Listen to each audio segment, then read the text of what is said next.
se respecter, on doit respecter la loi, on doit être sérieux, on doit avoir du courage, on doit être digne, on doit avoir la confiance pour que le Mali puisse s'en sortir.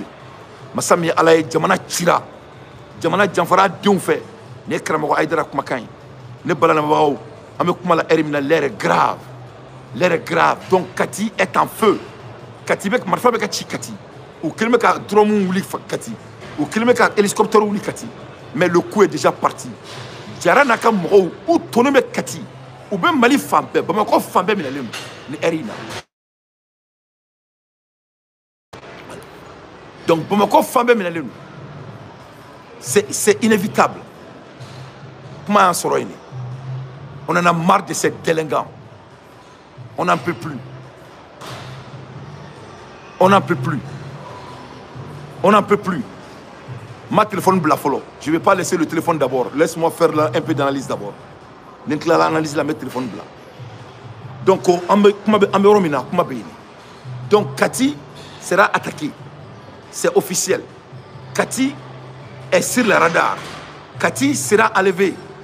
Assimi Kati est camp militaire de Kati. Ou de targeté. Donc, Kati, quand sur Souma Fokoube Assimi Koubou là. Donc, ils n'ont qu'à se préparer. On m'a banga quelqu'un malin dounia, ou bien quelqu'un zéna djabouya. Masami Alaye, les défenseurs de leurs droits, c'est Kati qui est leur cible. Et Ouma Dougou, ou y'a fouillé na koumélé, ou bien, il va router galonté. Donc, moi, en soroyné, Assimi Goïta va partir, le Mali va rester et le Mali va merger. Mais on a beaucoup appris. Faut qu'à Djiaouli, on ne va jamais avoir un autre Ibeka ici, en militaire.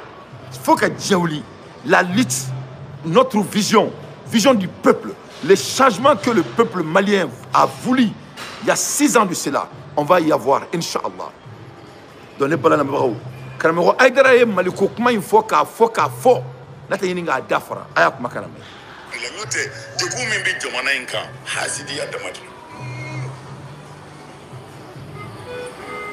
Mimi mina wuli nu boro kalama dron, fona la yode. Tigiɲɛ so bɛɛ fɛn wɛrɛ b'a kɔnɔ min tɛ tigiɲɛ ye kaburu don bɛɛ fɛn wɛrɛ b'a kɔnɔ min tɛ su ye worofinw ni worobilenw a si ti ka ɲuman ma n bi dɔ ta tiɲɛ n'a bɛɛ ye ɲɔgɔn ta tiɲɛ a ta tiɲɛ dama tɛna a sigi sa o dekun de b'an kan ni donna silamɛya kɔnɔ karamɔgɔw ta o ɲɛ tɛ se ka fɔ o ɲɛ tɛ se ka fɔ dɛ sabu ala yɛrɛ ye olu jira ni dɔ ma sa olu tɛ yɛrɛ sɔrɔ n'a fɔra karamɔgɔkɛ ye dɔrɔn ko karisa banna ko ye a tɛ se k'a fɔ mɔgɔw ɲɛna alhamdulilayi nka a bɛ kusaya a ma n'ala ye ka nasɔngɔ siri fɔ dɔ ka sa a kɛra balawu ye o tuma na karamɔgɔw ta juguyara parce que an ma ala ta fɔ se bɛ tigi ye ala de ye walahi ni karamɔgɔw ye ala ta fɔ u ti siri ala ka da bɛɛ la ala ti sɔn ala ti sɔn n ye haliwa dɔ dɛ n tile 40 ye nin ye so kɔnɔ wuruti la a ma s'o la o ŋaniya kelen kama ala b'i mago bɛɛ ɲɛ mais san 100 kɛ haliwa la ŋaniya jugu kelen kama ala b'i mago bɛɛ sa. Voilà. Donc Assimi Goïta ye mɔgɔ ŋaniya jugu de mɔgɔ jugu de don a ye kɛlɛ janfa subagaw de don malien majorité ye subaga de ye la majorité des maliens c'est des sorciers malien de ye siya ye siya min ta a den ɲuman fɛ n'i ye den ɲuman ye ni ala y'i lolo bonya ni ala ye darajaba di i ma masa min ye ala ye u bɛ fɛn fɔlɔ min kɛ u bɛ se ka dabali cogo min na ka se k'i faga cogo min na ni k'i sira tunu parce que u tɛ den ɲuman mana bɔ togo o togo u t'a fɛ ils détestent les Maliens qui sont alloquents ils détestent les Maliens qui sont charismatiques donc voilà le problème de ces militaires. Donc, il y a une marche. Donc, Kati sera enlevé. Assimi Goïta n'a pas Kati. A Katakaro Nina là. kati kan a bɛ ci ka bɔ diɲɛ kɔnɔ inshallah i n'a fɔ ko mun kɛra dugu tɔw la kuma y'an sɔrɔ yen de nkalon tɛ dɛ o de fɔr'u ɲɛna wa o de bɛna kɛ.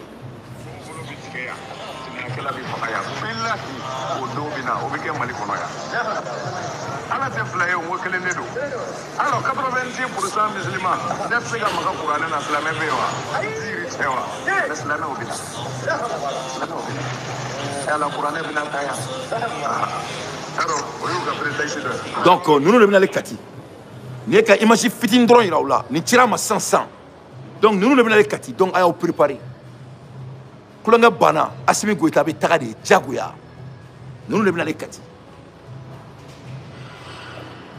donc on kulo bɛ vidéo dɔw la ko Ukrainiens bɛ kati a t'aw jɔ an ka dɔn mɛn ko Ukrainiens o mun fɔ ka diɲɛ kanw ye ce n'est pas des Ukrainiens c'est des Maliens minnu ko k'u fa jamana tɛ taa bandi bolo ko Ukrainiens bɛ kati ko Ukrainiens kelen bɛ k'u don la fo ka diɲɛ kan fɔlɔ mɔgɔw de la ni gɔn bolo tɛ saba sɔrɔ dɔrɔn u bɛ bɔ ka kɛ nalomaya kan fɔ i b'a ko mɔgɔ minnu bɛ bo de bɛ k'u cerveau kɔnɔ ko Ukrainiens de bɛ ka a t'aw jɔ an ka dɔn mɛn fo ka den ninnu Maliens denw de don minnu faw ka foro minɛ n'u la. Maliens denw de don u taara damanda bi minnu kan k'u musow faga Maliens denw de don u ye minnu bali ka kuma Maliens denw de don u ye minnu bila ka mɔgɔ sara n'u ko k'u t'a kɛ Maliens denw de don u kɛlen bɛ ka minnu ka idolu bila kaso la. donc masa min ye ala ye nin de bɛ k'i kunda kati kan a kana k'aw kɔnɔ ko turukibani b'u la dɛ c'est des vrais militaires mais ils ont des raisons de se battre. fɛn fɛn kun b'u la a bɛɛ minɛ n'u la u n'anw bɛɛ ye kelen ye ka kɛlɛ kɛ an fa jamana nɔfɛ ka fanga dɔ bɔ yen bilakorow ka na ka ko b'anw kɛ kasoladen ye a ma kɛ jɔn de ɲɛna yan a ma kɛ bɛɛ ɲɛna yan a ma kɛ jɔn de ɲɛna yan ka kɛlɛ kɛ ka IBK gɛn ka bɔ yen an bɛ fanga sɔrɔ bilakorow minnu tun bɛ ka IBK garder u bɛna k'a fɔ ko anw de kan ka taa kaso la. o tuma mun de kɛra su kora tuma jumɛn kan bɛ fila an da yɔrɔ ma donc ne bala lamɛnbagaw nin y'u natɔgɔw de u filɛ nin kuranɛ ko kuma tɛ jeni na a y'a fɔ a tigi kafiri mɔgɔ ɲinɛna kuranɛ kɛli ko ka kiiri tigɛ kafiri a b'an kɔnɔ an b'a kan wa a bɛ kɛ fana donc aw bɛɛ ye nin ye dɛ. donc masa min ala ye kati de targeti moti kɔni o datuguna cuna kɔnɔ ka ban que cela soit très clair donc an b'o la tuma min na an tulo b'a la dɔw bɛ ka fɔ ko Musa Sinko minɛla moi Dante j'ai pas confirmé d'abord o de ye rumeur ye mais n'a confirmation dira an b'an da don a la an b'o la heure min na Asimi Goyita ka état-major mɔgɔw bɔra ko l'état-major général des armées informe l'opinion nationale que des éléments des forces armées dans une entreprise isolée essaye de perturber depuis cette soirée la paix. L'état-major rassure l'ensemble des populations que toutes les dispositions sont prises pour un retour rapide au calme, tout en appelant l'ensemble des corps constitués des forces armées de la détenue. Donc, l'état-major ko surasi dɔw de faralen don ɲɔgɔn kan ko des armées informent l'opinion internationale que des éléments des forces armées. Donc, il y a deux combats qui se passent. Kɛlɛ fila de bɛ Mali kɔnɔ nin heure in na il y a la Mali surasi dɔw de fana wulilen filɛ ka marifa ta donc nin ye état-major de kumakan ye ko o fana fara tuguni Jara n'a ka mɔgɔw kan donc mɔgɔ fila de bɛ ka fanga ɲini sisan an bɛ kuma la heure min na mɔgɔ fila Jara n'a ka mɔgɔw i ye faamu Jara n'a ka mɔgɔw olu bɛ ka kati ɲini. Asimi ka chef d'état-major minnu yɛrɛ tɛ tiɲɛ fɔ olu ko surasi dɔw fana ye marifa ta k'u kɛlen bɛ ka so dɔ fa donc k'u kɛlen bɛ ka mankan wuli ko mais ko tout va revenir à l'ordre donc kɛlɛ fila de bɛ ka kɛ Mali kɔnɔ a ye na mɛn dɛ il y a deux combats qui se passent il y a des parties de l'armée malienne olu fana de filɛ ka marifa ta tuguni tan ka tila k'o fara tuguni Jara n'a ka mɔgɔw kan. Donc il y a deux combats qui se passent maintenant. Donc Asimi Goyita bɛ fanga bila ou bien mener ou bien il y aura la guerre civile au Mali. Mun bɛna kɛ Mali kɔnɔ a ɲɔgɔn ma deli ka kɛ Éthiopie a ɲɔgɔn ma deli ka kɛ Somalie parce que ni ninnu ma bɔ fanga la a diya la c'est-à-dire cɛ in tɔgɔ Youssouf Koloba ale be cadeau ka dugu minɛ masa min ye ala ye fila minnu bɛ fila dugu la olu bɛna fila dugu minɛ i bɛna ye k'a fɔ ko manden jeliba kirina manden ka dɔ fana bɛ wuli o fana bɛ manden minɛ masa min ye ala ye bamananw bɛ bamanana minɛ mali sɔrɔsiw bɛ wuli olu bɛ bamakɔ kilaw ni ɲɔgɔn cɛ bamakɔ kɔnɔ a bɛɛ laban na kɛra cɛ o de bɛna kɛ donc la réalité est très simple Assimi Goïta doit céder le pouvoir et puis malien kan ka bɔ ka kare kɔnɔna minɛ k'a fɔ ko Assimi ka bɔ fanga la yani su ka wuli Bamakɔ su ka bɔ Bamakɔ mais ka mun fɔ a yɛrɛ gositogo t'a la dɛ wallahi billahi n'a ma te min dabila ka bɔ ka Assimi ka départ demander wallahi su ma aw kɔ lahara Bamakɔ n'a ko taara k'aw to a ka fama tu ɲamɔgɔ ye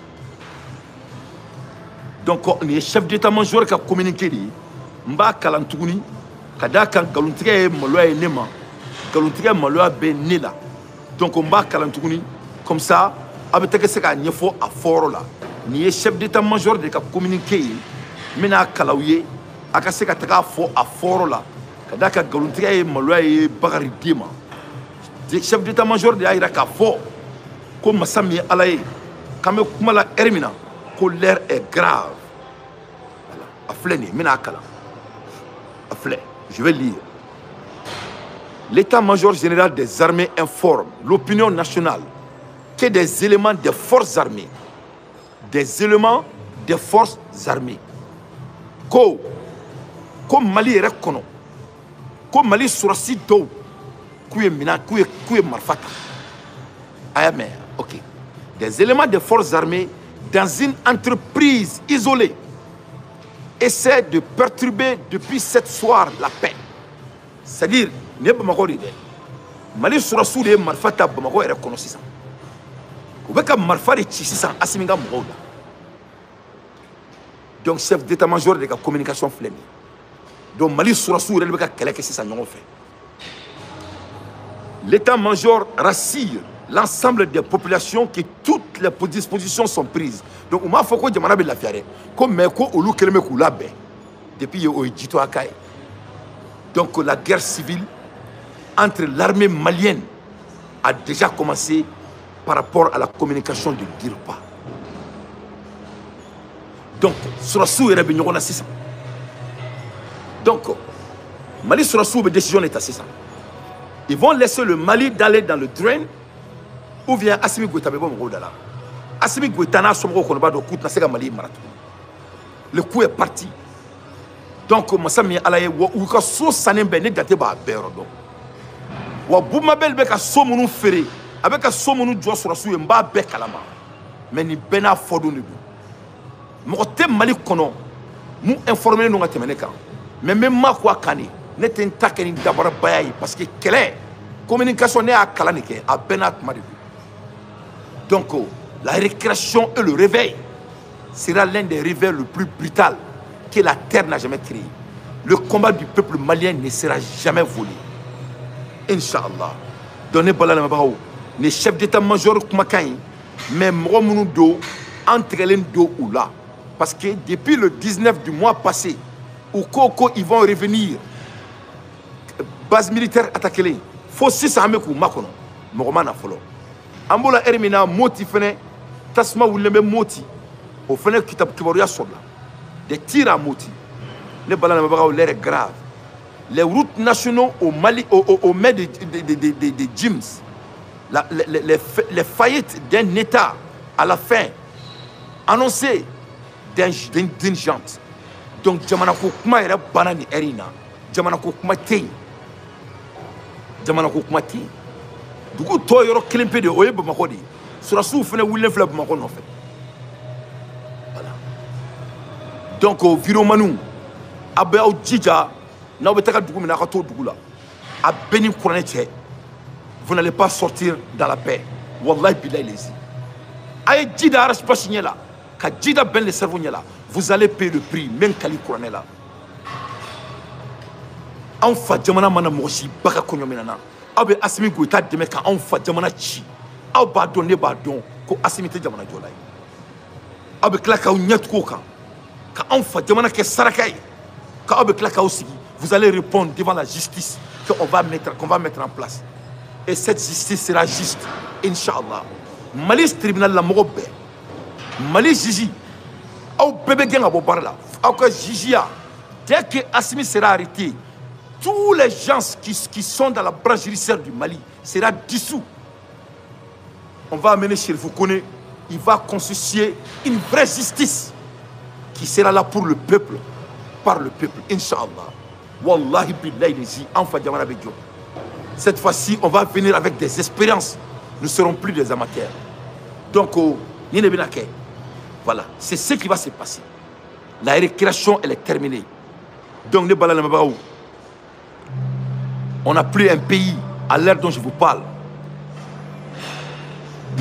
Marque un tournant, notre pays marque un tournant dramatique dans l'effondrement du Mali après avoir imposé un blocus total sur les villes de Nyono et de Kaye et verrouillé l'axe stratégique reliant la frontière sénégalaise à Bamako.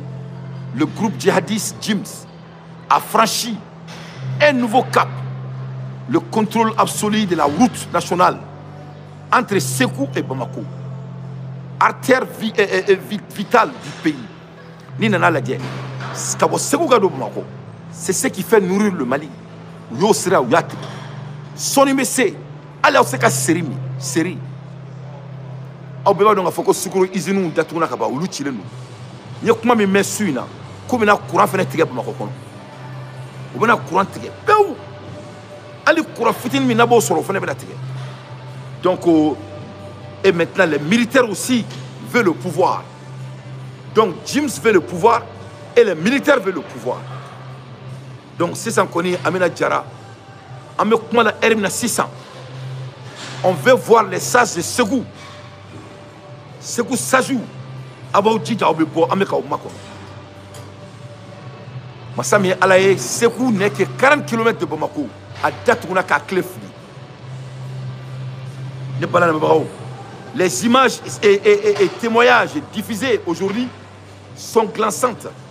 Une file de véhicules immobilisés et immobiles sur plus de 45 km, particuliers camions de marchandises et même véhicules officiels, toutes prises au piège d'un dispositif militaire rigide installé par les combattants djihadistes, postes en plein jour avec un calme assuré. Les hommes de Jims filtrent, bloquant et imposant leurs lois sans qu'aucune force malienne ou étrangère n'ose les inquiéter. Donc, Massami Alaye a doublé mon chila. Tout le monde fait que Mali kono a bella jolendo. Donc, Massami Alaye a bien un sourd, a bien un sourd, n'a ma carochi bonne terre là. Le mec a mon foyer, a terminé le coup. A quel mec a aussi a Boubaraka. A tega wuli ka foko Assimi Gabo fangala. Na ma wuli ka foko Assimi Gabo fangala au bout de 48 heures. Ni a ma nyoron fa Maliko Bamako kono ka fuma tunya. Mais c'est kaka parce que a bolo ko maraba ya sadoni. Et ça c'est une atout. Courant menatique. Tout le monde fait avec un boss et la Guinée à Bella Jolendo. Tout le monde fait avec un boss Sénégal à Bella Jolendo. A douté Sénégal. Tout le monde fait avec un boss Abidjan assisté de Massami Alaye qui a dit que Mali taille pour la première fois. Donc tout est bloqué. Tout est bloqué. Donc c'est une question de jour. Le Bamako sera étouffé. Bamako sera étouffé.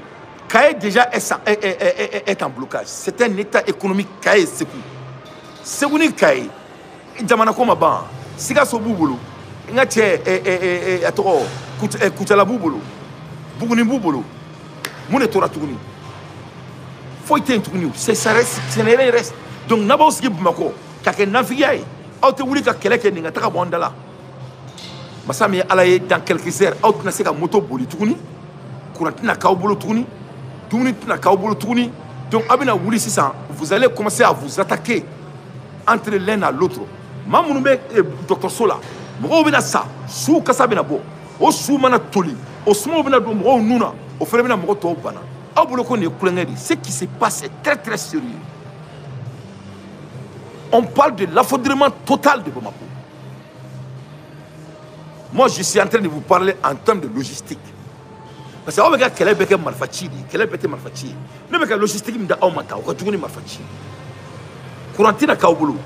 jitina kaw bolo essence taw bolo o kora se ka ko va et vient ke donc abe segin ka ke comme si tuma mena fal wotoro be baraka mali kono abe se ka ta ala kira sallallahu alayhi wasallam abe to clé là comment vous allez aller au marché et puis na otera sugula abe ta monesa y a rien tout le monde fait flène ni kadou abe jolo do abe bina to communauté internationale Fatem Ola qui dado là ou yo qu'elle déjà ou le président Mbaro ni ko ingaba voilà pourquoi l'armée malienne commence à s'involver parce qu'en termes de logistique fantando de bina seka fou amunu bane no ka kuma awde bina seka donc ka vidéo manu ka boka kuma nu bay dinwolo ye famu vidéo manu munu be boyu kele kolo kateme olu de be ku de be bikalunka donc ka boka foko asimika jamana libéré ka boka foko asimika ta segu bobula ka foko asimika ta moti bobula asimika ta camp camp kati camp o de targetier o ku kalkane ko fuka kati kanchi en même temps Mali sur fene ko fuka kati kanchi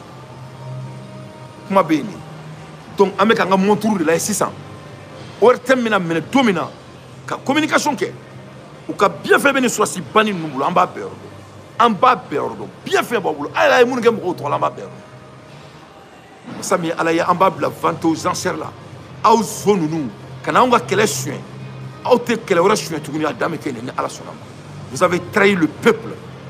Que cela soit très clair. Tony Bala ne mabao. Ni ne be jamana kono. Nunu anga jamana chien. Awa klibe nunu na. Ni asimi benge fladi. Nunu wori mi chien anga jamana kono. C'est plus de 100 milliards. Kene rebala lui il a volé lui seul 84 milliards de francs CFA. Faut il m'a la mata kasula. Dama blala nunu a benge oudi. Ça c'est nunu aba faudi. Kanga jamana na folo chien les dambeli.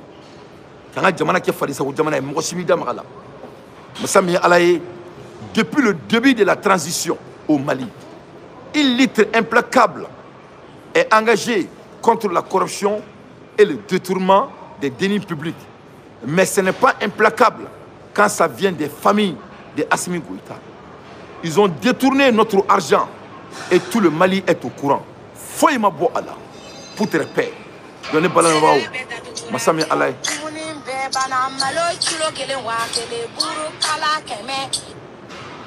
Donc si la bête d'atoula, malo kilo wakele, tout keme, donc ça va pas du tout.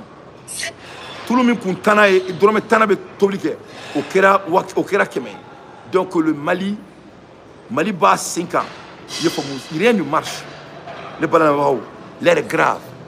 Donc ne bena moufoya. En bas faut 600. Et Biton, avec Biton, Bintou Koulibaly. Mon bourraque est d'abord pas bien et mon coconon. Et j'en ai qu'à quoi crise de Bintou Koulibaly.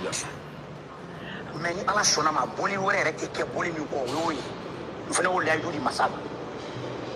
Ni à la cadre, bonne oreille est bonne ou quoi c'est oui.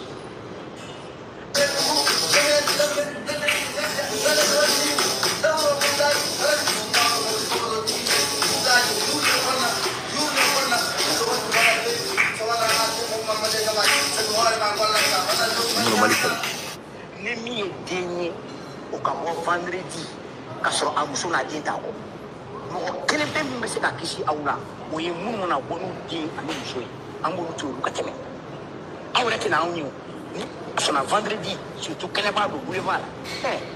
Les chiens, dans les chiens sont avec le mot Djaoula. Voilà. Donc, Bintou Koulibaly, Bintou Koulibaly, qu'on est dans les chiens sont. Kabedo Mouroudiagoula.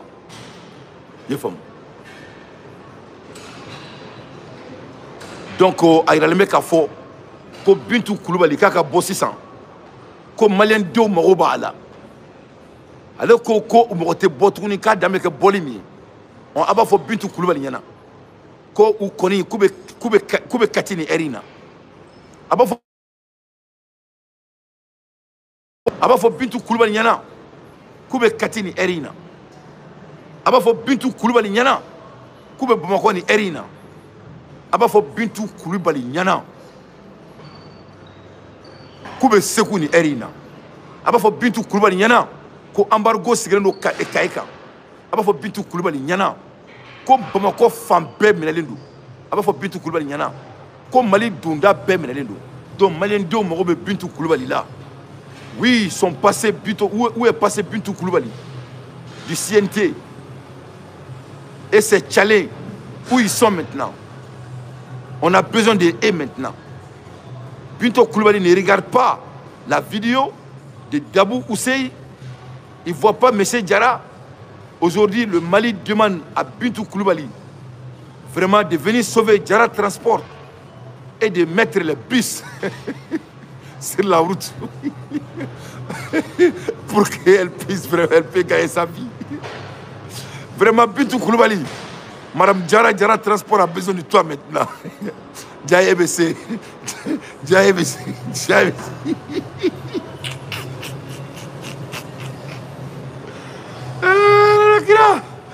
Allah veut se caler là ça. Eh, Bintou Koulibaly, Bintou Koulibaly, on a besoin de toi, vraiment de venir libérer le Mali. Les Kaïsens ont besoin de toi. Les gens de Nyono ont besoin de toi. Les gens de Ségou ont besoin de toi. Kati a besoin de toi, Bintou Koulibaly. Assimi Goïta a plus besoin de toi aujourd'hui que de jamais. Bintou Koulibaly, vraiment l'air est venu.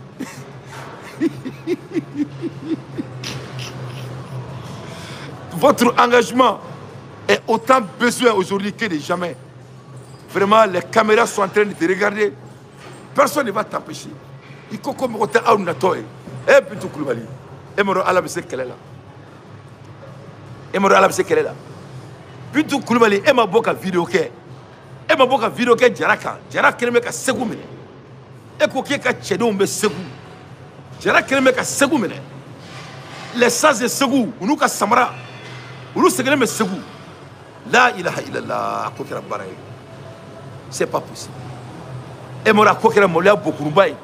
Oh, Bintou Koulibaly. Assimi Moro Bila. Amoro Tila Boulevard de Amoro Bila Katiri. Katiri bena chi. Bogo. Koni katika ou baye diengolo. Kouka bo. Kouka foko motedo. Masami alaye ni koimbe bla tarikou là.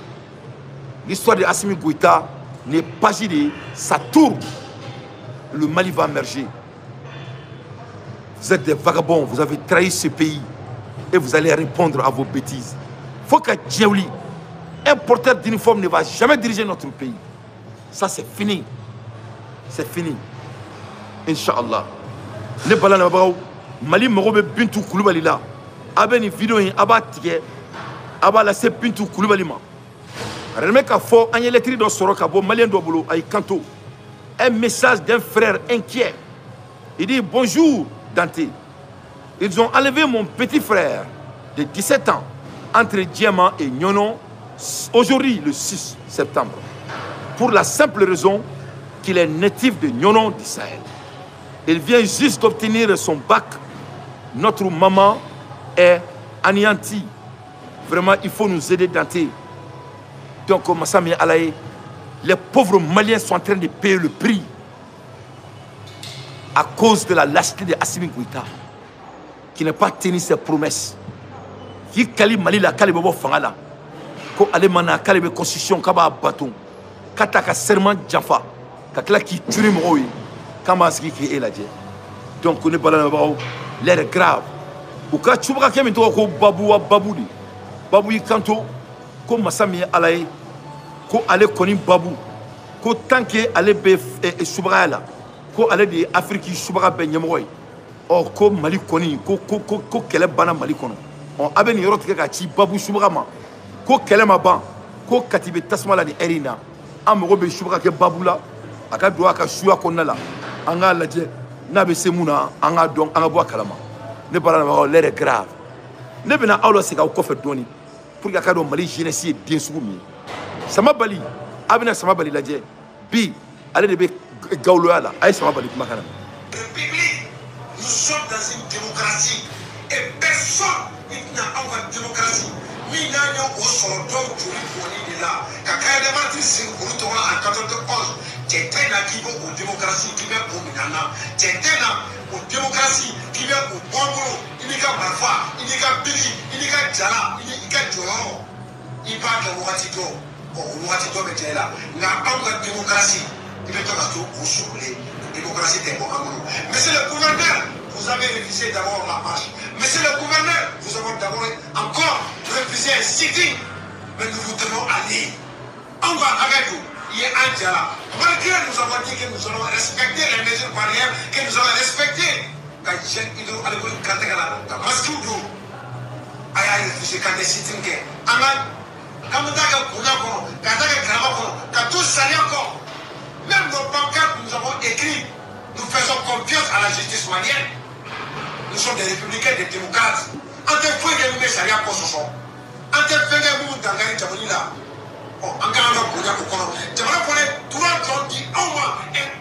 Donc, Agnabala, donc, Bi, nous devons Bekera à patrouiller. Aujourd'hui, ils ne parlent même pas des Rashbash. Ils ont tous oublié ce grand homme. Cet homme éloquent qui a l'art d'expression. Cet homme intellectuel qui n'a pas la paresse de faire ses recherches avant de communiquer pour faire éveiller des consciences. Mon frère Rashbash, vous êtes salé ici. L'avenir nous appartient. Inch'Allah. Le Mali a besoin de toi que de jamais. Mais voilà la bonne nouvelle. Vous n'avez rien manqué. Ben le cerveau, le pays a besoin de toi que de jamais. Mes chers compatriotes, ça c'est des traites. Ils ont vendu le combat du peuple. Dieu fait de social. Mon obé sur le tour de Atardon. Nyobe yiriwa tour de Atardon. Djokela ka gele mu ya Atardon. Moni gela ta mu ya Atardon. Sajotan. Moni bo koneta don. Uta don wa te karaba clé. Ouais. Ate karaba. Ils sont présidents. Donc voilà Rashbash. Un homme très éloquent. Un homme qui n'a pas la paresse d'intellect. Un homme qui a des visions, qui a des nœuds. Un jeune malien, il est en prison. Il n'a rien fait. Parce que Abou Nyani Tcheaï, Abou Nyani Kodon, ni surasi nous n'avons ou que te fouille donc. Ou te fouille dans les marfachite. Quand on a jamana mara ou que barate jamana mara. Bi en fla kolokon. On a kutake chouelier, kutake mominei, kutake sunguruntre, kadaka ou kute musomunu soro, ou kuseka musomunu yere ningu tola. Masami alaye, kanga jamana na flota, kake sunguruntre ni jenaye jamana fambe. Soba san, ka jamana na flo beshu, utali jamana ka jurusara. Juru tuseka dula, uteka barakriye. Bi jamana flé à 5 ans. En termes d'économique, ça ne va pas du tout. Bien vrai que FMI est une solution fouillana. Ou que FMI est une solution de Douma. Mais quand on regarde en grande scale, ou toi alors solution, ou toi au la walia. Mais comme on m'a calan, ou que galon la banque internationale alors que banque internationale est à fouillana. Comment ils doivent vraiment payer leurs dettes, comment ils doivent vraiment émerger l'économie. On a tous les documents ici. Même il y a quelques jours, la Banque mondiale et l'FMI les a envoyé la lettre. Comment faire sortir le Mali dans notre crise économique. Moi j'ai la lettre, mais je n'ai pas le temps de faire un topic changer. Donc, je ne sais pas politique. Ou le gouvernement s'y ou ne sait pas comment créer l'économie. L'expérience n'est pas quelque chose qui tombe du ciel. C'est quelque chose qu'on gagne au fil de l'année. Massami Alaye, c'est comme moi Dante, si je décide d'être militaire aujourd'hui, je ne peux pas être général demain. Parce que je ne suis pas un militaire. Et voilà des militaires qui viennent sur la gouvernance, qui veulent gouverner le pays, alors que ce n'est pas leur talent. Ce ne sont pas des politiques, des hommes politiques. Et pour gouverner le pays, il me remet Djamana Brachi Belela. C'est ce qu'on appelle politique de la cité. Donc, on a Djamana Kaka d'Afri. Dieu ben yaba conséquences là. Là, il faut coûter tra. Quand ou somina Djamana Nafolo là. Ou somina Chouali là. Djamana bébé monifi mourani boulou. Djamana surasou be sa. Ali tachiblate kou souka. Djamana bébé les fleni. Le Mali est plus pur que l'Afghanistan aujourd'hui, ce soir. Le Mali est encerclé. Le Mali sera étouffé. Et Bamako sera en feu dans les heures à venir. C'est inévitable. Donc, Mali Bamako, ou bien je vous donne une semaine. Ça ne va même pas prendre ça. Donnez pas l'air grave. Voilà des gens qui n'ont pas d'idée. Mais regarde l'histoire de Ben le cerveau. Pour qu'il y ait un faux, quand Jara, quel est combat là, Ben trahi trop maintenant. Il faut écouter l'histoire de Ben le cerveau. Comment Ben a été trahi. Parce que moi, tu m'as dit Ben Jorodo Maliko Inkono. Ni Malien de son Ben Jorodo. Bébé voulait que Ben ga keleke. Mais tu m'as dit là, ne te m'envoie que Ben ga keleke. Ni Malien de son Archbasi Jorodo Maliko là. Il veut vidéo qu'elle a béka pour donner au keleke. Mais comme la réputation elle est pédagogique, il faut écouter Ben le cerveau. Après le coup d'état, il faut écouter ce grand homme. aw kana kɛ mɔgɔ min bɛ jamanadenw faga mɛ a bɔ aw ka jamanadenw ni kisi an b'aw ka kɛlɛ de la gɛlɛya min b'aw kan an b'a dɔn o tigi ka n'o ko kɛ o ko u bɛ anw kɛ mɔgɔ ye non vraiment faveur kɛr'i ye Maliki nana ni ye i man ɲi ka mɔgɔ ninnu kɛlɛ an man kan tɛ k'u kɛlɛ olu de anw de nana n'olu ye u ma na n'anw ye dɛ au contraire anw de nana n'u ye donc mɔgɔ min m'a faamu e ma kɛlɛ kɛ e taar'i yɛrɛ sɔrɔ CNT kɔnɔ e bɛ kuma nin cogoya de la o parler solidarité parlementaire dɛ vraiment an ka Maliki dɛmɛ nous devons protéger Maliki. Comment protéger Malik? Ni in se ka tiɲɛ f'i ye kuma tɛ diɲɛ kɔnɔ min ye dɛmɛ kuma ye ne ma min fɔ Malik. Minnu bɛ k'a fɔ ko ka a tɔgɔ Magma ni Malik dɛmɛ olu kun tɛ kɛlɛ la aw fɛ dɛ. Waati min na aw bɛ kɛlɛ la. Ils n'ont jamais été dans la rue. Ni ye mɔgɔ mɔgɔ ye nin kuma sugu la a ma deli ka kɛ rue kɔnɔ kɛlɛ la o de b'i bila nin kuma sugu la parce que an mɔgɔ min bɛ CNT kɔnɔ ko an ye kɛlɛ kɛ an tɛ mɔgɔ 10 ɲɔgɔn an bɛ mɔgɔ 10 ɲɔgɔnna de don donc pour ce faire olu si tɛ sɔn ni kuma ka b'u la a tɛ si la yɛrɛ ni kuma ka b'u la parce que e wulila kun min kama e b'o dɔn quoi donc yɛlɛko de don comme je l'ai dit ɲɔgɔlɔnbɔ don an ka jamana ko in tɛ cadiri ye donc il est important mɔgɔw k'o de dɔn donc an ka ɲɛsin cogo de an b'an ka faso kisi o wagati de bɛ sen na. A ka di n ye ka ɲininkali wɛrɛ k'i la nin ko kan i b'a ye k'a fɔ ninnu mɔgɔ 5 colonel minnu bɛ yen ni olu yera CNT sanfɛla la a kɛra cogo cogo mɔgɔ 3 bɛ yen e n'olu kun donnen don ɲɔgɔn na kosɛbɛ yanni fangaso sugu ka dafe cɛ walima wulikajɔ kuncɛli o baaraw ni ɲɔgɔn cɛ mais u tun bɛ tanga kɔrɔ e kun sigilen don n'a ye k'a fɔ tiɲɛ yɛrɛ la u ka ko bɛna dɔgɔya maliyɛnw bolo nin cogo la i kun sigilen don n'a ye. Non, n kun sigilen tɛ n'o ye mas parce que n y'u dɔn au fait 2012 de donc Asimi kɔrɔmuso bɛ Kati yan ni Asimi ye ɲɔgɔn dɔn Kati yan bi mais Malik Diaw donc n y'o dɔn kosɛbɛ 2012 événement senfɛ donc Kamara aussi était un Katois il est de Kati donc Modibo Kone n y'o ye 2012 activité la hali n'o y'a sɔrɔ a ma jɔyɔrɔba k'a la mais Malik Diaw jɔyɔrɔ bonyana 2012 fɛnɛ la quoi donc o kama n kun tɛ min yɛrɛ dɔn o ye Wage de ye quoi n tɛ Wage dɔn n ma deli ka Wage ye n tɛ Wage dɔn quoi mais les autres n tun b'olu dɔn bon ni mun gɛrɛlen don ɲɔgɔn na kosɛbɛ ça c'est Malik Diaw donc pour ce faire an kun bɛ ɲɔgɔn kalama wagati jan an tɛna don kuma bɛɛ kɔnɔ mais an tun bɛ ɲɔgɔn kalama c'est pourquoi j'ai dit que il est mon invité donc a n'a kɔrɔ bɛ ɲɔgɔn na peut-être que lui va comprendre et beaucoup d'autres comprendront donc o y'a to n'an tun y'a dɔn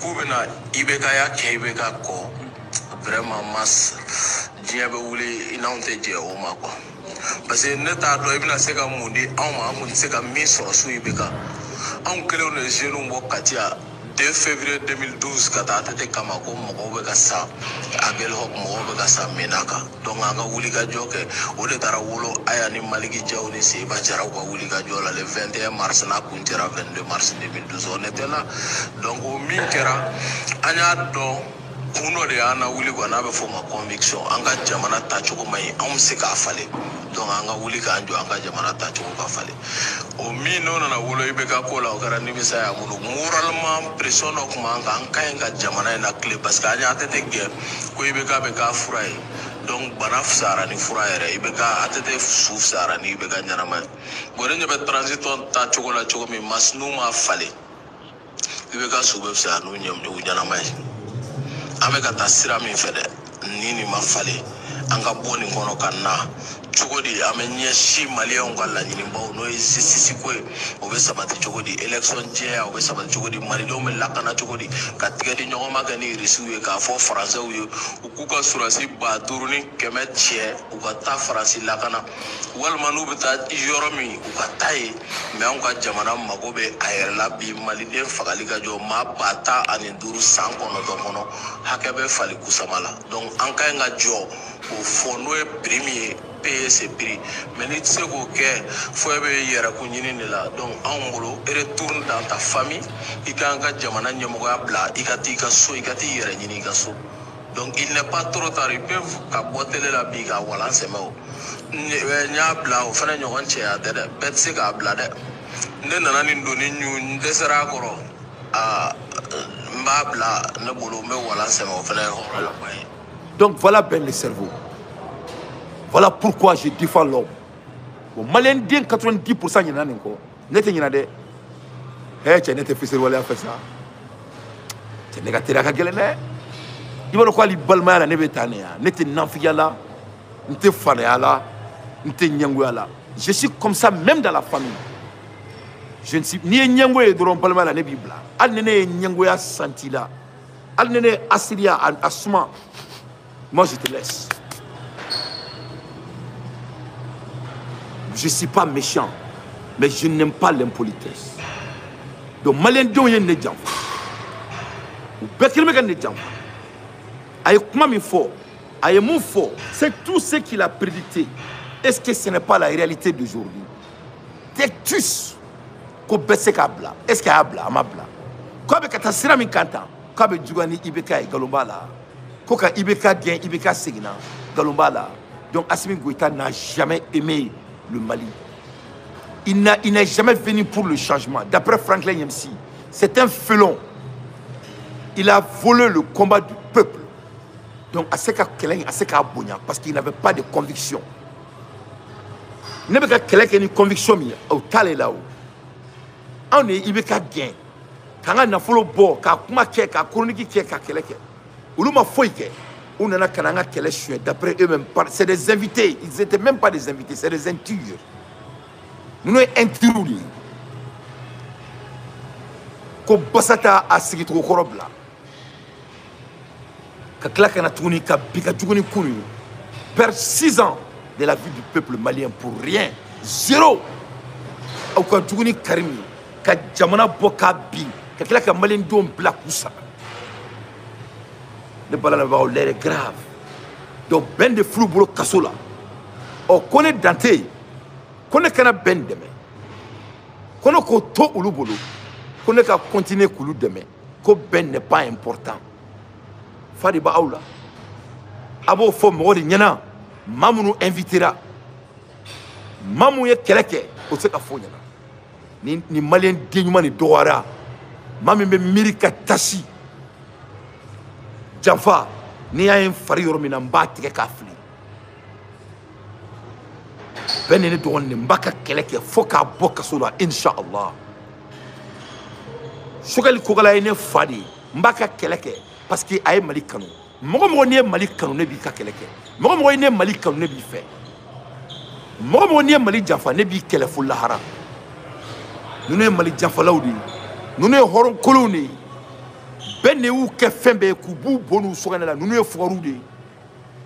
Des enfants de puritains militaires. On connaît votre histoire. Des enfants cachemires. Les enfants de puritains militaires, c'est des gens qu'on les prépare pour devenir les oligarques militaires du Mali. Qui ne connaît pas le procès?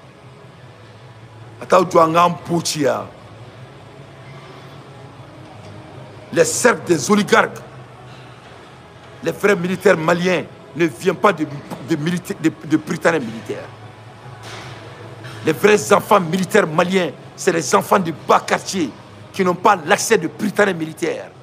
Attends, tu as un potier.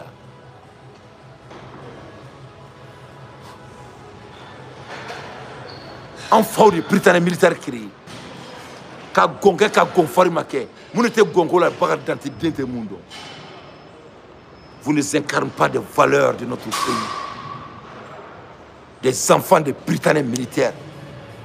La processus d'oligarchie pour devenir des dirigeants militaires. Les vrais fils, les vrais dignes militaires du Mali, ils viennent du bas quartier. C'est des enfants des pauvres. C'est eux qui sont en train de donner leur vie. Et regarde comment ils ont trahi Ben. Donc qu'est-ce qu'il fait pour le détruire? On dit que Ben est un terroriste. Et Djobala, il faisait partie de ça. Djobala, quand allait halala de, quand allait bobo de. Ben Flek Kasola, Djobala de Ado Kasola. John Ado Kasola, Abla Nyang de Ado Kasola. Pour se relier avec ces délinquants, pour piller notre pays en otage. Voilà des gens qui n'incarnent pas de valeur. Ils n'ont pas de valeur. Dambé qui s'est clé à tout là. Mais Inch'Allah, Ahmed Djamanaï, Namba Farani Yonche dans les jours à venir, on le fera. Le départ d'Assimi Goïta, elle est inévitable. Des félons. Voilà un vrai révolutionnaire du peuple malien. Massame Alaye Mamieni Keleke, Kasonge Tarisigi à Dorobarakan. Ko Alebe Franklin Yamsika Keleke sur la scène internationale. Moi, Mali bo a bona sougnela. Pour que ale Kasonge Fantantin a wolola fali wotoro de kono. Fantantin a fama herasoro, a bama herasoro. Fantantin bamakoyaka arjinedi. Ben le kama kera ministry. Kabe boka taka Cameroun ka keleke. Malien diomba a yɛrɛ bolo a yɛrɛ ka kaso kɔnɔ. Mun y'a to a kɛra ministre ye. A ni fantan den to n bolo n k'a kili ci. A ye nin yɔrɔ tigɛ ka ci a ma. A b'a fɔ Kasongo ɲɛna ko ne ko k'a fantan den o y'a ka tariku de ye. A se k'o effacer. I b'a fɔ ɲɛna ko ne ko a wolola fali wotoro kɔnɔ. A se k'o bɔ a ka tariku la. Masa min ye Ala ye ko ne ko a janfanti den o y'a tɔgɔ n'a jamu ye. Ali Mali justice tigɛlen don Kasongo la. Mais aw kana jɔrɔ.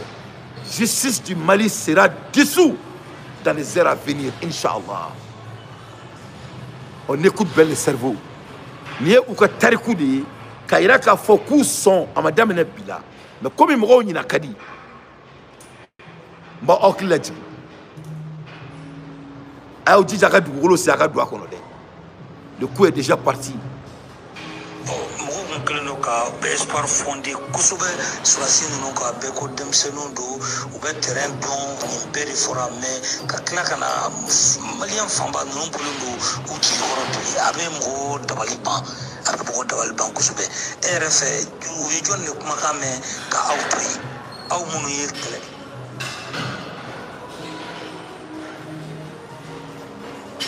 Aw jɔ dɛ n bɛna appel dɔ ta quoi ni breaking news de quoi n bɛna appel ta n b'aw wele sisan.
Donc avec la question, nous que break nous y est, nous que break nous y est, nous jignan kan.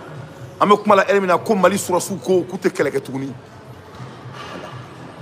ko Mali surasu ko kute keleke bi ute keleke shini ko tanke masami alaye ko sugal ko gala maiga mabla kute keleke bi ute keleke shini Mali surasu ko Mali surasu ko kute keleke bi ute keleke shini ko tanke nema mabla ute keleke bi ute keleke shini Mali surasu ko kute keleke bi ute keleke shini ko tanke Abbas mabla ute keleke bi ute keleke shini Mali surasu ko kute keleke bi ute keleke shini ko tanke Musa Marama bla ute keleke bi ute keleke shini Mali surasu ko ni mulbalien ko ni abanini mbora ka ni nouvelle de soroka bo Mali surasu de ngole 100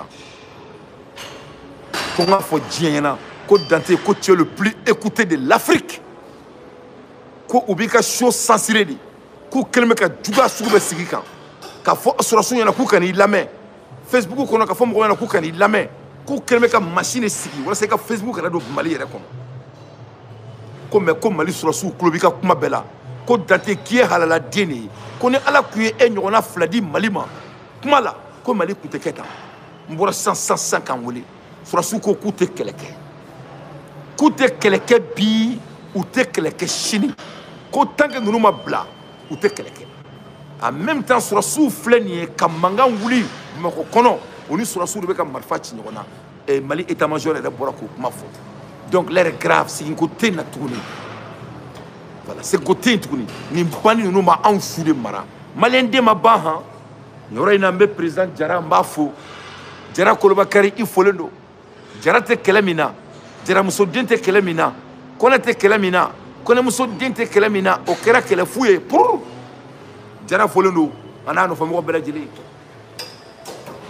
ka klaka Mali surasi munu fleka marfa tani ni bani nunu kama aw folendo adaka na to awla de aw kana so adaka to awla de jamana diumba awdi ko aw kana so adaka to awla voilà ni kafiri nunu ne nunu tatodi wa u ka babu yi mugo kale suba ko nyemo yi afane be mine ni ala sona ma zena idati do fanga foyina ambi don ni daru Mali fanga bela ere mani daru fanga fela be boka bi anyebila aw ka suba ka soyin amba chi amedo ni bil désert yi ka yinchi ni ala sona ma. Donc les soldats maliens vont enlever tous ces... Non, et Madame Diarra, que ce soit l'armée malienne ou les défenseurs de leurs droits, ça c'est fini. Parce qu'il ne faut pas oublier en termes d'analyse. Quand nous et Chourel Bla, ils ont déjà failli. Nous et Moussa Mara Bla, ils ont déjà failli. Nous et Nama Bla, ils ont déjà failli. Nous et Abbas Bla, ils ont déjà failli. Donc en termes de guerre, nous Bla, donc Outino Bla. Donc nous Bla, l'armée malienne est obligée de se battre, ce qui a déjà commencé d'après leur propre information. Et troisièmement, ce n'est pas seulement l'armée malienne qui veut leur tête. On a aussi James qui veut leur tête. On a aussi FMMA qui veut leur tête. Et la population malienne, la majorité aussi veut leur tête. La communauté internationale veut leur tête. Nos pays quotidiens là ne veulent plus de eux comme des gouverneurs. La CEDEAO ne veut pas de eux. Nous tous on sait maintenant que leur économie de l'AS là, ce n'est que des voyages. Ça c'est déjà clair. Ils ont menti à leur peuple qu'ils ont créé des bataillons. Nous tous savons maintenant que ça c'est faux. Si ils avaient des bataillons, tout le Mali est en blocus. Où sont les bataillons de Burkina Faso qui est dans l'AS? Où sont les bataillons de Tchani? Bami Kouma, Bobara Datougou. C'est-à-dire l'humiliation qui vient de leur arriver là. Même le Burkina Faso, il est en danger maintenant. Parce qu'on vient de voir que c'est des menteurs. En termes d'analyse. Mais ils ont menti. Qu'est-ce qu'ils n'ont pas dit, qu'ils n'ont pas créé ici? Combien de réunions ils ont fait? Ils ont dit que c'est les membres de l'AS, la force de défense de l'AS. Tout le monde voit maintenant que c'est des bluffeurs, c'est des gens qui jouent le poker. Parce que si jamais il y avait des combattants de l'AS, ça c'est le moment de montrer comment ils se chauffent dans leur marmite. Donc ils n'ont pas de combattants, ils n'ont pas de l'armement. Voilà des gens, moi je suis obligé de donner raison aux services secrets américains. Les services secrets américains disent que c'est des gens, ils ne font que voler l'or. Et nous tous, on est sortis, on s'est attaqué, aux États-Unis. Moi, j'étais le premier dans ça. Parce que moi, je déteste que les Blancs s'accusent notre pays ou nos voisins. Mais je suis obligé, dans toute humilité, de dire que les services américains n'ont pas menti. Ils ont dit que c'est des menteurs. Ils ont dit qu'ils sont en train d'abuser l'amour du peuple. Mais en vrai dire, tout ce qu'ils sont en train de faire, c'est de voler, c'est de vendre de l'or. Même eBay, avec tout le respect. Ils ont dit que eBay, c'est un vendeur de l'or. Et tout le monde a accusé l'Amérique. Et maintenant, quand on recule, c'est des menteurs. C'est des menteurs. Disons la vérité. C'est galon net na galon tiga. Ah, net na galon tiga. Ni bename, ibename, ni tename, traorore. Je ne vais pas mentir ici. Je n'ai pas mon âme à vendre. Voilà. Donc, où est l'armée de l'AES? Il n'y en a pas. Pourquoi ils ont menti au peuple de l'AES? C'est des menteurs. Si quelqu'un te ment, il y a quoi à croire maintenant? Rien. Tout ce qui est sorti dans leur bouche, c'est de prendre ce pays, 80 millions de population en otage. Et dès que Assimi va partir, Yves va partir, Chani va partir. Parce que sous ton dos, c'est des manigances, opprimer leur peuple en mentant. Le Mali là, c'est ce qui est mon problème. Nous, on va mettre fin à ça. Et c'est pour cela qu'on a avertissé Yves de se désengager dans ça.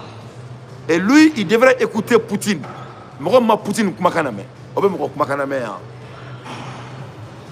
À l'heure des infos pertinentes, ça, c'est des traites. La récréation est terminée. Benigné à Befo. Ben à Befo. Donc l'armée malienne vient de m'appeler tout de suite. Quant au chaud là, quand on look à messager, c'est très simple. Tant qu'on ne libère pas les détenus, ils ne vont pas ajouter ma marfa là. Donc Mali sera sous nous terre de Tigi. Peut-être qu'elle est là. Ni ne peut pas ça faire ni Erina. Donc la paix a changé du camp. On écoute bien le cerveau. Mais on m'a enjeu géopolitique femme. On m'a fait femme Francisco là, Francisco de au cinéma. Francisco de au cinéma. Et puis quand on fera au camp, ne bouge jamais dans Tiana masse me fait na beau fille. Bouge jamais dans donc on est à Kayoula quoi. Donc on est à Kayoula. Précisément même au Sabado, Assimi on est à Kayoula. Maliki Diaw ngani akai Kamara ngani akai mais mas est-ce que anya donc ou là ni ngali quoi parce que ngani adamate to mode donc pour moi fanya donc akila sauf si tu as la bonne foi mais si tu n'as pas les compétences requises mission impossible atiseka sabati quoi donc on est à tout ni ngani a fait le souvent ni tarabella mais il va bédier quoi il veut mourir de la main parce que le changement oui mais le changement aussi est porté par des hommes du changement mais ne tara mourir la mais munu yere jamana chilawi munu yere jamana free donc a nyeshinke kataka olu la meni ne maka jamana do nyere munu meka wuli jamana kola donc a ima kokoroma do ga nyesulma ni munu ma nyedo no résultat ko ima nyeshinke oluma pour nous tina rien compris et là tu vas échouer when you fait la no ma sego attend comme malilon wele ka laje ni CNT beti CNT ka chika mo bla kono munu me qui sont les hommes du changement kele sinon ni CNT mbe atwa de ko bla ka jigi bon gouvernement mbe bla ka jigi chori na avec temege donc o de o yo opposition ta non ko ni o te tiede na nyo fo ko parce que ama kono anga mangwa l'histoire va nous rattraper et là on n'est pas là pour sauver la tête d'un individu mais on est là pour sauver la République donc au kama frère leader ça c'est mon jeune frère ama mouni fo kama ke ça dit quand tu écoutes bien le cerveau et tu écoutes Rajbash mais moi ça me donne l'espoir pour le Mali. Ça me donne l'espoir. Ça me donne la fierté d'être malien. Malien ma ban quoi. Jamana moko ta dembe la. Jamana moko be adenya ma sabanani duru la. Il peut là gagner dans moko demandon drone dobo tout de quoi. On a pris ça les grandes idéologies. Donc vraiment ben le cerveau il a tout dit. Le balana ba l'air est grave. Donc Kati Malfa de Kati ni Erina. Donc ça ne va pas du tout. Jamana Fambe, embargo ba beka. Jamana be comme tasma, ni erina. Il ne bouge. Donnez pas la main. Masuku Mouroubekou de mes bébou. Voilà des gens qui n'ont pas tenu à leur serment. Ils n'ont pas vécu à leur valeur. Ils ont oublié l'histoire. Eh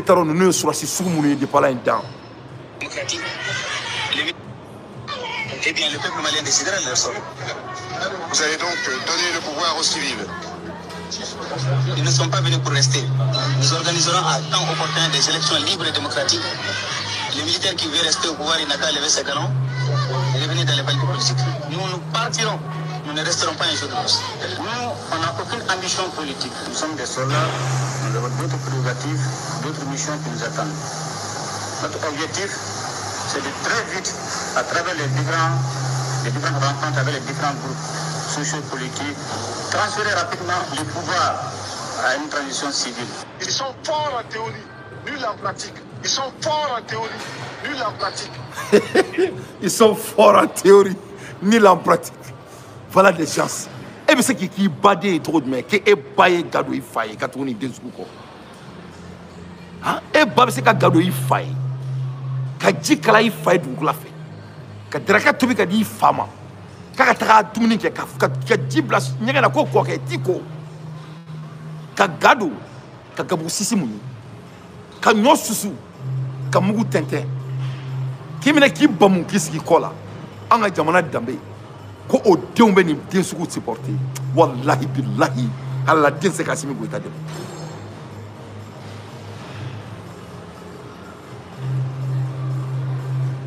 c'est impossible.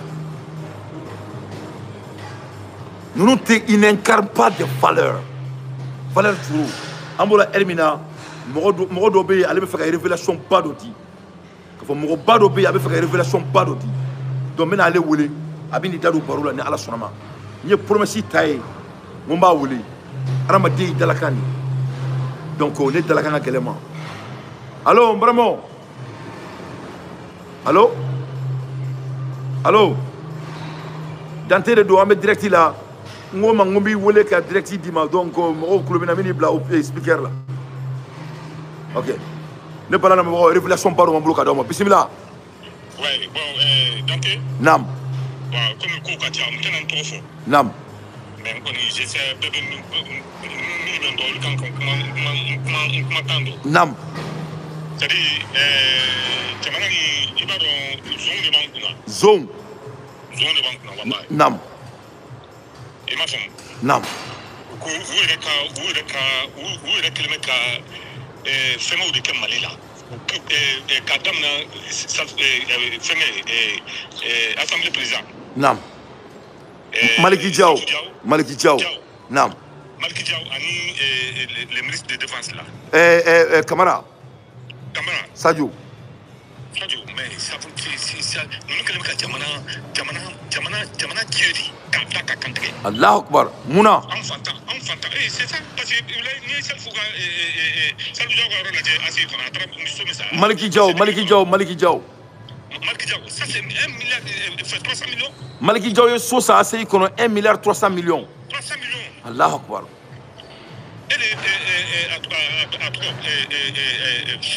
Sadio Camara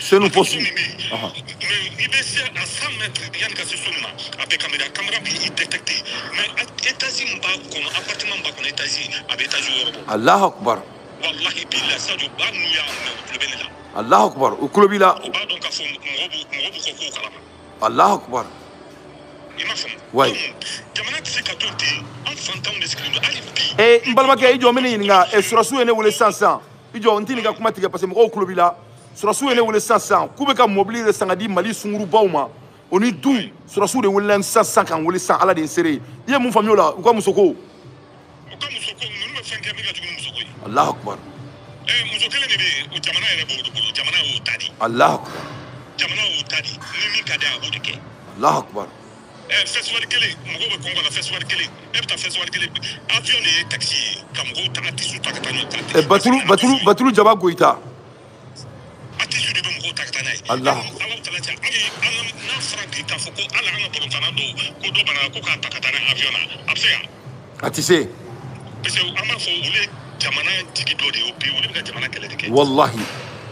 mais u tɛ se. ala bɛ ka kɛlɛ kɛ cogo min na olu yɛrɛ ye armée dɔw de. Naam. u ka taa jamana kunna. Ouais.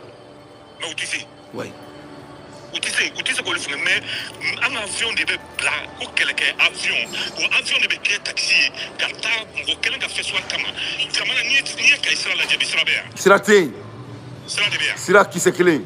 donc sisan kɛlɛ wari min bɛ ka ta ka taa don kɛlɛkɛminɛn na. Mugan ninnu ni 44 ninnu. non an ka bi naani to yen. An ka kɛlɛkɛ 500 milliards, les 500 milliards par an. don kɛlɛkɛminɛn na. Ouais, les 500 milliards. o tala olu ye sɔrɔdasi min minɛ sisan 50 n t'a dɔn 55 ou 59 officiers. u ye min minɛ o donc u ka drone ninnu u ka secrétaire d'état mɔgɔw olu bɛ u ka appareil bɛ olu ye mais u tɛ se ka fɛngɛw ye a tɔgɔ. mototigiw. jadisiw ye. Ouais. u ka appareil bɛ c'est-à-dire u ka appareil bɛ mɔgɔw de ye mais u tɛ se ka jadisiw ye. Ouais. U ka appareil bɛ 49 mercenaires. Ivoiriens ka mɔgɔ minnu minɛ ka baga olu ma. non o yɛrɛ tɛ hali an ta u ye min minɛ sisan. Ok. u ye min minɛ sisan. Naam. u ka appareil ye olu ye u m'a fɔ k'a fɔ k'olu tuguna coup d'état de kɛ yan. Naam. k'u bɛ fɛ ka jamana désencriser yan. Ah, n y'a faamu sisan. Ouais, n y'a faamu. u m'o de fɔ wa. Ouais. olu ma minɛ o de la. Awɔ. puisque kuma yɛrɛ t'u bolo u nana o de la. Ouais. mais jadisiw bɛ ka na ka taa Kayi siraw ni fɛnw tigɛ o de la u ka appareil drone min b'u bolo a o mun de. Ouais. mɔgɔw de nin bɛ ka tigɛ mɔgɔw de nin bɛ Kayi sira tiɲɛnen dɔ bi a bɛɛ ni fa tu tɛ ne bɛ na hali se ka taga na. Allahu Akbar. Allahu Akbar. ne nana a ma mɛn koyi. Ouais. moi je connais. Ouais. dumuni tɛ Mali la bi walahi bilahi a bɛɛ ni fa tu tɛ n'i ko bi hali bɛ taa nanfɛn san bi ni mɔgɔ min tun bɛ 400 di bi n'i ma 1000 di bi i tɛ dumuni kɛ. Allahu Akbar. Fɛn bɛ prix da gɛlɛyara. o tulo bɛ na. o tulo bɛ na Naam. wallahi n'i ma 1000 di bi i tɛ dumuni kɛ. Allahu Akbar. donc jamana tɛ se ka jɔ nkalon kan quoi. Ouais, nkalon kan. jamana se ka jɔ nkalon kan an bɛɛ maliyɛn de ye. Ouais. cɛ n'a ma bɛn a ka kɛ ko dɔ ye quoi. Ouais. bɛɛ k'i yɛrɛ sɔrɔ. Ouais. i m'a faamu. Ouais. cɛ tɛ ninnu fɛ walahi bilahi t'u fɛ. Allahu Akbar. Mais ne ko o bɛɛ la Kayikaw mun de b'a o tuma danga de bɛ Kayikaw kɔ wa Kayikaw ɲɛ bɛ nin bɛɛ la e bɔra k'u ka kɛlɛ kɛ sisan mun na Kayikaw ko k'u bɛ tugu a kɔ o bɛɛ la nkalon kan. non o ye Kayikan min ye baturu selen don mɔgɔ min na olu de b'u kɔ. Allahu Akbar. baturu ma se mɔgɔ min na olu t'u kɔ dɛ. Naam. mais i b'a dɔn Mali ye mɔgɔ min ye. Naam. bi bi in na bɛɛ siranlen bɛ Mɔrifa ɲɛ. Allahu Akbar. Mɔrifa dɔrɔn de don Mali talen don otage la. a bɛɛ ni Ala cɛ Mali talen don otage la. Allah. sinon e ni Ala tala cɛ ni e ni Ala cɛ Maliyɛn bɛ sigi tan. Non, a tɛ sigi tan ne tɛ maliyɛn dɔn tan. a bɛ yen nɔ ko mɔgɔw sigilen don ko diɲɛma de bɛ ka kɛ yan. Allah. diɲɛma tɛ o. otage de Mali bɛɛ talen don otage la. Allahu Akbar. n'a sira o la wala bila ninnu ma ni min ale kɛ ni min ye tɛmɛ dɔrɔn k'i b'u ka fɛnw u ka sɛgɛrɛ fɔ dɔrɔn u bɛ t'i nɔfɛ dugu bɛ jɛ tuma i b'a sɔrɔ u b'i da la. Ouais, u t'i ɲɛ. i bɛ mobili fiman na hali filaki t'a la. Allahu Akbar. i bɛ taa i bɛ don min ka d'u ye u b'o de k'i la. cɛ an ka sabali sa. Allahu Akbar. Mais mun de y'u bila nin na mun de la u nana ka kɛ bandit ye tan pourquoi ils ont choisi d'être des bandits e ka opinion na. E ka mun de pourquoi ils ont choisi ka kɛ bandit ye nin cogo la quoi parce que ça c'est des bandits. mais ninnu tɛ mɔgɔ fɛ u b'u ka intérêt de fɛ. Ouais. u tɛ ninnu mako tɛ mɔgɔ si la ninnu ko k'u ka intérêt de. Ouais. sungurubaw de b'u bolo u bɛ ka sungurubaw de entretenir. Ouais. u bɛ ka an bɛ baturu ta de ye ni ɲɔgɔnna camanba de bɛ yen dugu ma. Allah. a ɲɔgɔnna camanba walahi bila ninnu tɛ foyi la jɛnɛya kɔ. ko Modibo Kane ye soma ye dɛ soma fa fɔlɔ na soma fɔlɔ la Modibo Kane. A bɛɛ n'Ala na kira cɛ. somaw t'a bɛɛ nkalon manamanakanw don. Wallahi. foyi ɲini si tɛ tiɲɛ ko Modibo Kane bɛ tiɲɛ da dɛ a tɛ tiɲɛ da dɛ a bɛ sangolo de ta. N'a bɛ tiɲɛ da mun na a ma Mali sɛgɛn ban a ma Mali gɛlɛya bɛ jamana na. n'a bɛ tiɲɛ da o na jadisiw bɛ ka na ka taa manamanakanw mun na a to ale se ka bali. I b'a dɔn ko Kati surasiw bɛ ka marifa ci Kati la bi surasiw yɛrɛ Mali surasiw ye marifa ta. depuis ne bɔ tuma ye surasiw de ko k'a fɔ k'u bɛ bɔ parce que surasiw bannen don yɛrɛ ka kɛlɛ kɛ parce que n'i y'a mɛn yɔrɔ min minɛna u taara yɔrɔ tɔgɔ a tɔgɔ. Kona. Farabugu. ni Farabugu minɛ e nana cɛ ni Mali surasiw ninnu nin kan n'u sɔnnen don e ni Ala cɛ jadisiw bɛ se ka fɛngɛ minɛ Farabugu minɛ. Surasiw ye ne wele sisan k'u tɛ kɛlɛ kɛ en même temps DIRPA yɛrɛ communication kɛ ko surasiw dɔw bɛ ka marifa ci Kati la en même temps jara ninnu fana olu kalkan ku bena Bamako minɛ ku bɛ taa Kati Kanci naam Maliko bana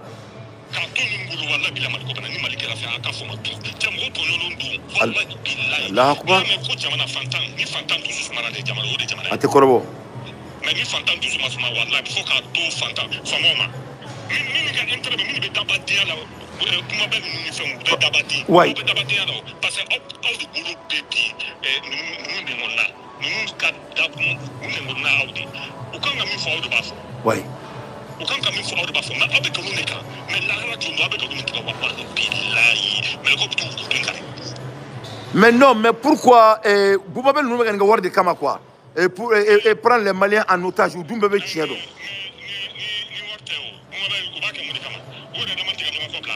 Allah wallahi ouais mais akila ka fɔ k'ale seginna o tuma danga de b'ale kɔ ko k'ale ye bɔbɔ ye i y'a fɔ i y'a video kɛ k'ale seginna awɔ a y'a kɛ ouais Allah akbar Allah akbar ouais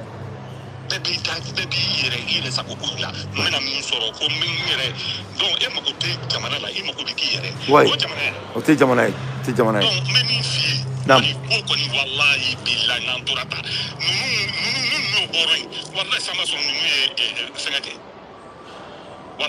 ouais ouais kelen tɛ Allah akbar awɔ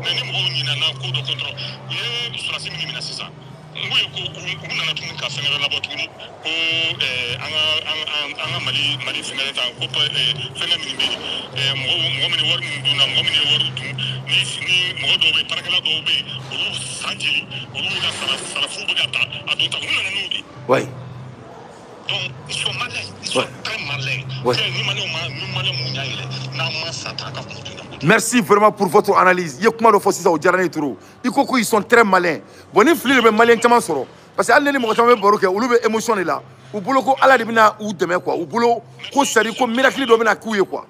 Ils sont très malins. Merci.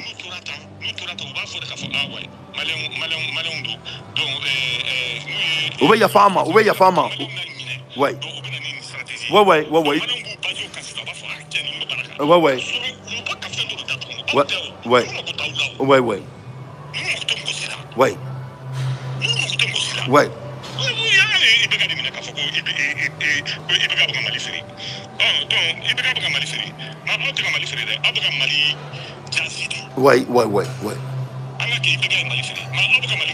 Ouais, nous le Mali fier, ou le fier. Fossi. Ouais.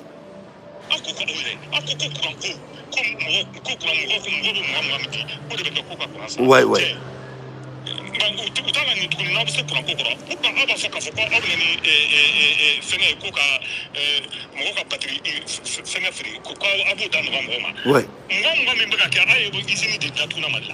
Allah akbar. Eh rebolo mo mo be ben jolima kilo ate 5 milliards 10 milliards bois. O wari be takadi jonima.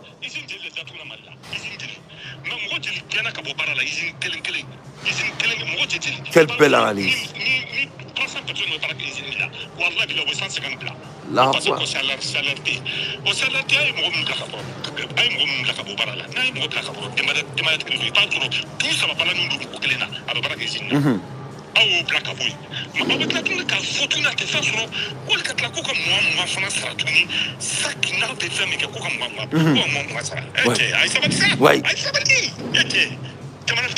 non, c'est trop.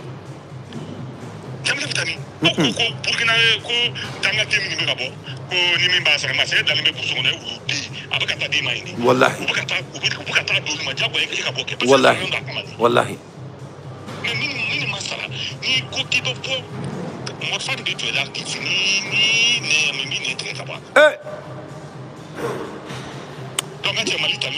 Ouais, donc bandu, ça dit bandu de dos.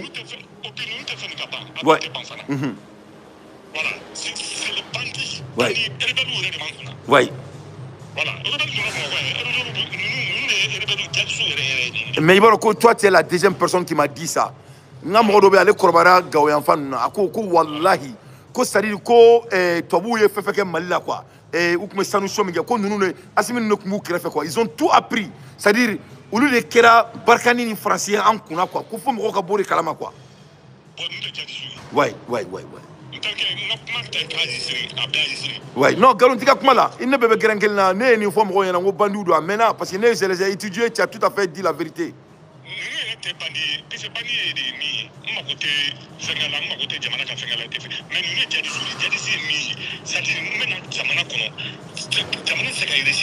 Oui.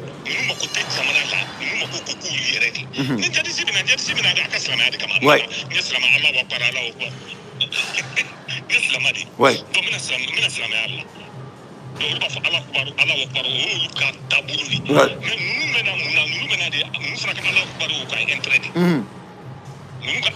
Ouais, économique. Oui.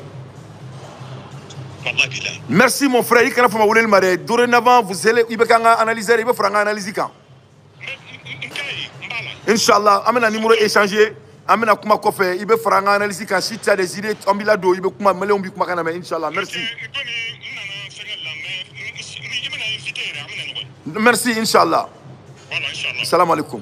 Ne bala ma bawo ni malien ni mo bari do mali kono ako ko kafiru de ba okuna ko na autorata ko be nyon sugo ka ba du amakuma ro kline masami alaye ubeka somunu san ubeka wori munu dun ubeka wori munu yuruku abora ka benye fo ko jamana ko bana ko nunu sari ko nunu ka juguni amadu kufa ko juguni ya yagali ko ya yagali na amadu kufa ka usanuye ko tokote nunu na donc nunu na mali tire kama ben kon ya fo Ben go kale tout aller ou nondo de 2012 Ben go kale taro no mo sugumi ben ya fo ata ko nya vidéo kala o be ya me okulo la il faut vous réveiller ko na le kumba don ko ni mo suguru do kale ni kutuje ni ko kale bora malla ale ka mo de be ale ay sani ka ale ka mo de u be ka sani ka ale ka mo de fe ale bu ka cheni no do abaro no ka se ka to fo u te mali kola ye famia nous ne kafiru de nous te mali fe on dirait que mali fe nous ne mercenaires de bandits de la dira ko c'est des bandits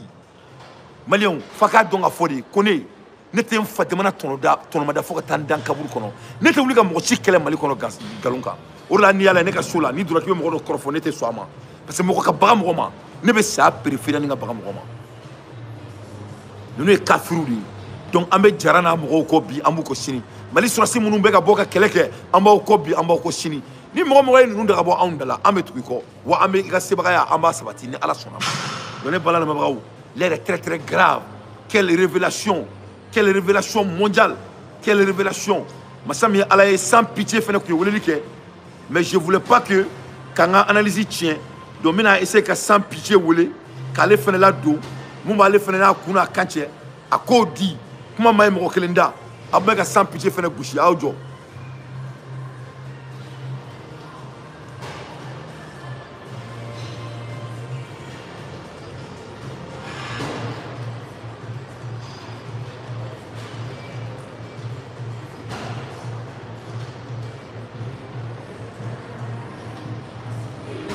Ok. Donc, sans pitié, il a appelé. Il veut soit avec Barayorola. Parce qu'il allait Barakela de l'Amérique. Ce n'est pas un fainéant. Le balanabaou, l'air est grave. Quand tu regardes ces délinquants, la manière dont que les Maliens ont embrouillé menaçant une faune, à cité tient. Voilà. À cité tient. Mena Choro Signembora Jimna. Les éditions spéciales. Où sont nos équipements militaires? Donc, maintenant, on est en train Mena Choro Signembora entraînement. N'entara Sokan Seli. Kala Batou. Mena émission d'Ossi. Mena Bore Kakuma. Où sont nos équipements militaires? Yo Filomena Minga Malien Douna. Yo Antani Minke. Ninga brillant temps. Je vais faire des investigations sur ça. En même temps, je vais vous parler et les crises de Gafi. C'est-à-dire les administrateurs ont exhorté les autorités à poursuivre leurs efforts pour renforcer les cadres de lutte contre la corruption.